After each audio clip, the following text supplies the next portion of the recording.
ഒരു വഴിയാ. എല്ലാ കർച്ചനും ദൈവം കാണുന്നുണ്ടെന്നാ പറയാ. ഇതും കാണുന്നുണ്ടാവുമല്ലേ നമ്മുടെ ഗതികേട്? നിത്യ, നമ്മള് വലിയൊരു പ്രതിസന്ധിയില്ല. പാഠം നഷ്ടപ്പെട്ടപ്പോ ഞാനും നീയും കൈകോർത്ത് പിടിച്ചാ നിന്നത്. എല്ലാം നേരിടുമെന്നാ തീരുമാനിച്ചത്. പക്ഷേ നമ്മുടെ കൈകൾ പോലും അവൻ വേർപെടുത്തി. അടുത്ത് നിൽക്കാനുള്ള അവകാശം പോലും എടുത്തു കളഞ്ഞു. എന്താ തന്റെ തീരുമാനം? തോറ്റുകൊടുക്കാനാണോ? ഇല്ല ഹരി, എനിക്ക് ഹരിയെ പിരിഞ്ഞിരിക്കാനാവില്ല. അങ്ങനൊരു അവകാശം കിട്ടാൻ വേണ്ടി എത്ര പൊരുതാനും ഞാൻ തയ്യാറാ. ഞാനൊരു തീരുമാനം എടുത്തിട്ടുണ്ട്.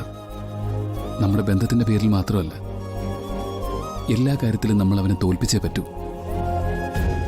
എന്റെ പേരിലൊരു പെണ്ണ് കേസ് അവന്റെ കയ്യിലുണ്ട്. അത് വെച്ചാ ഇപ്പൊ അവൻ വില വീശുന്നത്. അതിന് കീഴടങ്ങി കൊടുക്കാനൊന്നും ഞാൻ തയ്യാറല്ല. ഫൈറ്റ് ചെയ്യണോടോ? നീര് നമ്മുടെ ഭാഗത്താണെങ്കിൽ നമ്മൾ ജയിക്കണം. ഹരി, പേടിയില്ലെന്ന് ഞാൻ പറയുന്നില്ല.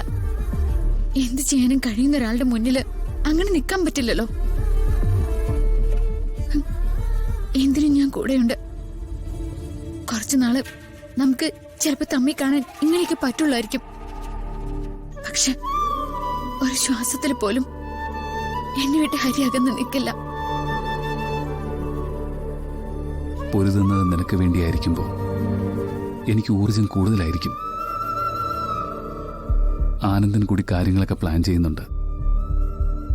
അതൊക്കെ തെളിയിച്ചെടുക്കാൻ ജീവനും അങ്കിളും കുറെ ബുദ്ധിമുട്ടും. ഹരി, അമ്മയുടെ കാര്യമാണ് കഷ്ടം. സ്വന്തം ജീവിതം അമ്മയുടെ കയ്യിൽ നിന്ന് പോയി. അച്ഛന്റെ മാറ്റം അമ്മയെ വല്ലാതെ തളർത്തി കളഞ്ഞു. എന്നിട്ടും അവൻ വീഴാതെ പിടിച്ചു നിൽക്കുന്നത് നമുക്ക് വേണ്ടിയാ.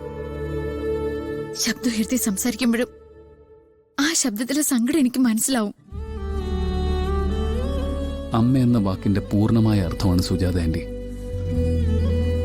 ആ സ്നേഹം അനുഭവിക്കുന്ന കാര്യത്തിൽ നമ്മൾ ഭാഗ്യവാന്മാരാടും. ശരവണനോട് ഞാൻ കുറച്ച് പച്ചമരുന്ന് വാങ്ങിക്കാൻ പറഞ്ഞിട്ടുണ്ട്. എന്തിന്? ഒന്നുമില്ല, ഒന്നും പറ്റിയിട്ടില്ല എന്ന് എന്നോട് പറഞ്ഞാലും സംഭവിച്ചത് എന്താണെന്ന് എനിക്ക് ഊഹിക്കാലോ. മരുന്നരച്ച് ഞാൻ ശരവണന്റെ കയ്യിൽ കൊടുത്തുവിടാം. കൊണ്ടുവന്ന് തരാൻ എനിക്ക് പറ്റില്ലല്ലോ. വേണ്ടടോ. എപ്പോഴെങ്കിലുമൊക്കെ നമ്മൾ കാണുമ്പോ സന്തോഷത്തോടെ മാത്രമേ സംസാരിക്കാവൂ. പിരിഞ്ഞു പോകുമ്പോ രണ്ടാൾക്ക് ഓർക്കാൻ സന്തോഷം മാത്രമേ പാടുള്ളൂ. നമുക്ക് കുറച്ചു നേരം ഇവിടെ എവിടെയെങ്കിലും ഇരുന്നാലോ?